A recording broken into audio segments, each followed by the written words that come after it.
Los Corresponsales, un programa dedicado a observar la imagen que tiene México fuera de nuestras fronteras. Una conversación con los periodistas extranjeros que todos los días reportan sobre el país en los medios internacionales. El pasado jueves 21 de abril, Carlos Manuel Sada Solana fue ratificado por el Senado mexicano como nuestro nuevo embajador en los Estados Unidos. Se trata de un diplomático experimentado que aterriza en Washington, D.C., justo cuando Donald Trump, ya virtual candidato a la presidencia de los Estados Unidos por el Partido Republicano, ha lanzado una campaña basada en el racismo contra las y los mexicanos. ¿Qué puede hacer realmente Carlos Sada para defender a la comunidad mexicana en ambos lados de la frontera? Para responder esta muy difícil pregunta, hoy hemos invitado a Eric Martin. Él es corresponsal de Bloomberg News y entrevistó, por cierto, a Carlos Sada justo a la hora siguiente en que había sido nombrado embajador. Soy Ricardo Rafael y esto es Los Corresponsales. La compañía alemana Germanwings realizaba el trayecto de Barcelona a Düsseldorf. Y más allá de las largas colas, los consumidores del área metropolitana de Caracas denuncian. Não resistiu aos tiros que levou no peito e na barriga. En información prácticamente de última hora, Carlos Manuel Sada acaba de rendir protesta como nuevo embajador de México en los Estados Unidos. El Senado de ese país ratificó su nombramiento y después de su comparecencia, Sada aseguró tener lista una estrategia para enfrentar el sentimiento antimexicano originado por Donald Trump. Hay mucho trabajo por delante para el señor Sada, que ha demostrado en cada uno de sus puestos la eficacia y responsabilidad con que afrenta los nuevos retos. Una estrategia de largo aliento, una estrategia integral, no solo por este tema, sino por muchos otros, no solo de coyuntura, sino a mediano y largo plazo, sin duda. Eric, me da muchísimo gusto tenerle en Los Corresponsales. Usted lo comentaba hace un momento, le tocó entrevistar a Carlos Sada justo una hora después de que el Senado lo había ratificado como embajador. Primero cuénteme en lo personal cómo lo vio, porque el desafío que le ha caído encima no es una cosa fácil. Sí, gracias Ricardo, el gusto es mío. Y Carlos Sada me parecía un hombre, un diplomático muy emocionado y casi inspirado para empezar su nuevo cargo, ¿no? Es alguien que lleva más que 20 años trabajando en las relaciones entre Estados Unidos y México.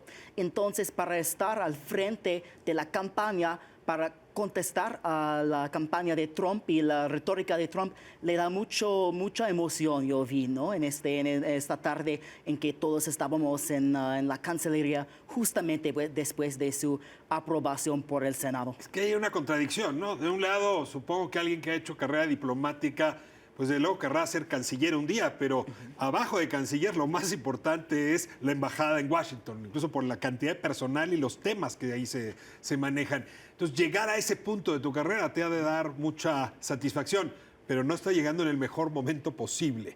Te hago la pregunta, México cambió de política frente a esta campaña de racismo. Desde tu punto de vista, ¿qué emblematiza Carlos Sada?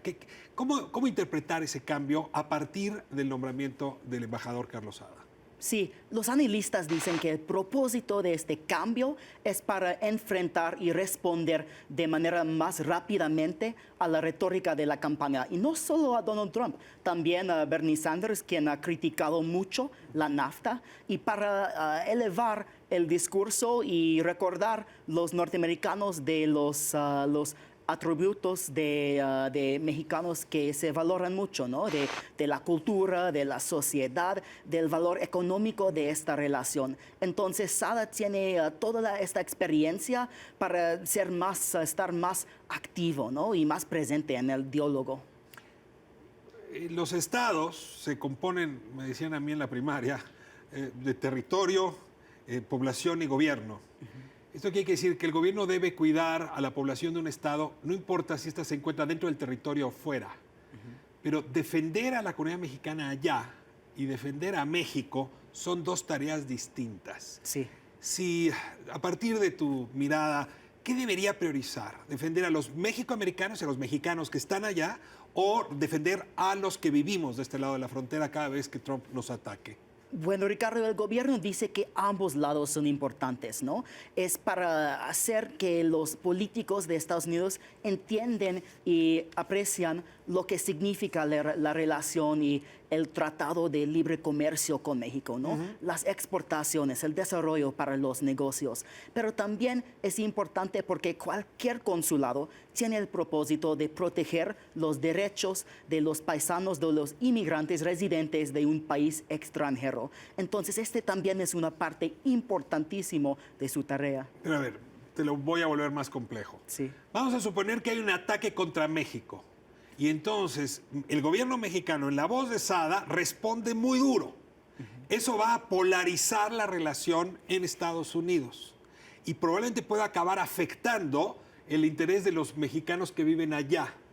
Hacer lo contrario, es decir, defender los intereses de los mexicanos que están allá, puede hacerse de manera más sutil, más cuidada, más elegante, pero eso puede ser no ser suficiente políticamente para los que vivimos de este lado.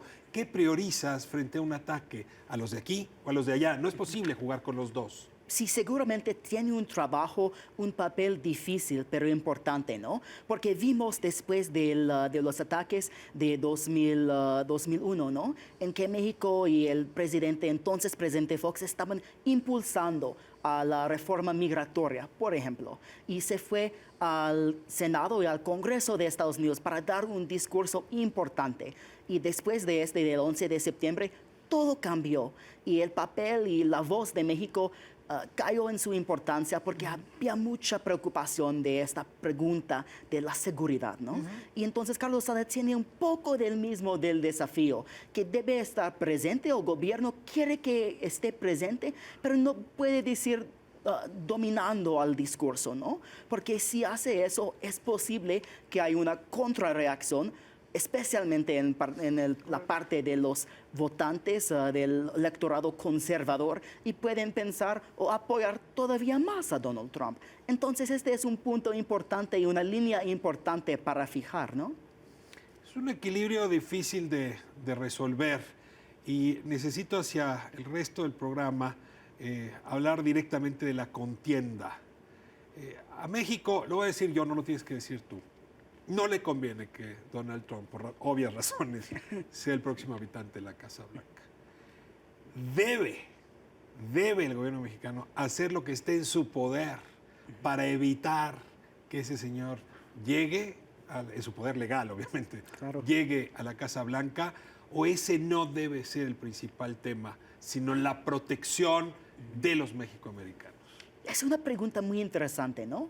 Porque de un lado, si está presionando demasiado, puede hacer que ofende a los votantes, al electorado, y puede atraer críticas, ¿no? De que están involucrándose en un proceso soberano del otro país. Pero también, obviamente, los analistas dicen por sus propuestas, ¿no? Que es importante que el próximo presidente de Estados Unidos sería alguien otro que Trump, ¿no? Porque la NAFTA es muy importante. México manda 80% de las exportaciones a los Estados Unidos. Y por esta razón y la razón de los 12 millones de mexicanos nacidos en México viviendo en Estados Unidos, es importante que no tienen este tipo de miedo, ¿no? Del presidente, del sistema político allá. Entonces es una pregunta difícil para el gobierno de Peña Nieto de cómo involucrarse. Quizá la principal ventaja de Trump no sea su campaña racista, sino que la candidata demócrata, Hillary Clinton, no ha logrado movilizar ánimo entre los votantes latinos, por ejemplo, entre otras minorías. Entonces el asunto tiene mala cara por los dos lados. Es una campaña racista y del otro lado la candidata demócrata que no logra concitar energía. ¿Cómo jugar como nación frente a ese dilema? ¿Echarle porras desde acá a Hillary Clinton? ¿Llamar a los mexicanos a que se empadronen y voten allá a favor de Clinton? ¿O de plano nada? Sí, de hecho, la campaña de Hillary Clinton, de acuerdo al reportaje que tenemos, está considerando varios candidatos para el vicepresidente quién puede ser latino, ¿no? Están hablando del secretario de Desarrollo Urbano y de Vivienda, Julián Castro. También están hablando de posible del secretario de Labor, disculpe, el secretario del Trabajo, Tomás Pérez, que tal vez por tener alguien con esta identidad latino que podría también movilizar a los votantes para ¿Sanders participar. no se ve como compañero de fórmula desde tu perspectiva? No se ve por los analistas, es demasiado para ella, tal vez es demasiado liberal, ¿no? O demasiado del lado del izquierdo para una campaña electoral general. Ya había tanto vitriol durante la campaña que casi puede ser una combinación, un acuerdo difícil, ¿no? Para que ellos trabajen juntos. ¿Cómo entender que hay población latina, población hispana, población mexicana que ve bien a Trump? Desde aquí no alcanzo a entender esta lógica. ¿Cómo la entiendes tú? Sí, bueno, pues la población latino en Estados Unidos también es muy diverso, ¿no? Hay gente de todos lados, del lado conservador, del lado liberal. Hay comunidades aparte que la comunidad mexicana, por ejemplo. Solo tienes que ver al Partido Republicano, ¿no? Y los candidatos de un Ted Cruz y un Marco Rubio, quienes tienen padres, quienes fueron inmigrantes desde Cuba y tienen posiciones muy conservadoras y especialmente Cruz, casi tan conservador como Trump en el asunto de la migración. Ese es el latino que ve con admiración a Trump, pero hay otro latino que supongo que tiene distancia con respecto a Trump. Sí, claro, hay muchos quienes, si ves a las encuestas, hay mucha gente quienes oponen a Trump, ¿no? Es que había uno del Washington Post que dijo que 70% de los probables votantes, participantes latinos iban a oponer a Trump. Ves a Carlos Sada visitando nuestros 51 consulados a lo largo de los días que van de aquí a noviembre para activar a la comunidad mexicana alrededor de los consulados. Digamos, ¿crees que esa sea la instrucción que recibe para operar en estos meses de aquí a noviembre? No sé, Ricardo, pero lo que sí sabemos es que los consulados están movilizando para organizar despachos de ciudadanía para los residentes extranjeros, residentes permanentes extranjeros en los Estados Unidos. Están movilizando a la gente para que puedan ser ciudadanos estadounidenses y supuestamente para apoyar al opositor de Trump. Aquí tienes fuentes fidedignas. Sí, Hace unos años los consulados se movilizaron para dar la matrícula consular. Sí. Después para entregar la credencial de elector y que votaran también en México. Hoy se están movilizando para que los mexicanos que están allá tengan la doble nacionalidad. Eso es lo que está ocurriendo. Es que están ayudando a la gente, a los residentes en Estados Unidos para involucrarse en todo que significa el proceso político allá. Pero sí saben, y es obvio, ¿no? Por las encuestas, por la dinámica de este año, que votar en este año un latino o un mexicano probablemente 7 veces en 10 de esta encuesta que referí sería un voto en contra de Trump, ¿no? Entonces son cosas tal vez desconectados, pero que están coincidiendo, ¿no? Cierro con una última pregunta.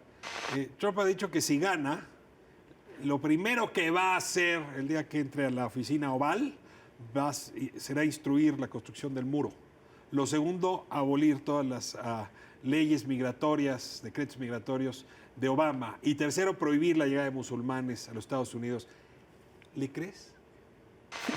Bueno, no es para mí para juzgar, ¿no? Pero yo creo que muchos analistas piensan que va a meterse al centro del debate, ¿no? En un discurso más moderado para la elección general. Que esta estrategia que le llevó al nombramiento republicano va a cambiar mucho una vez que es el candidato nombrado y no tiene que enfrentar candidatos más conservadores, que está dirigiendo su atención al centro del electorado, ¿no? Que tu boca sea de profeta, porque entonces el futuro será menos difícil de lo que se ve.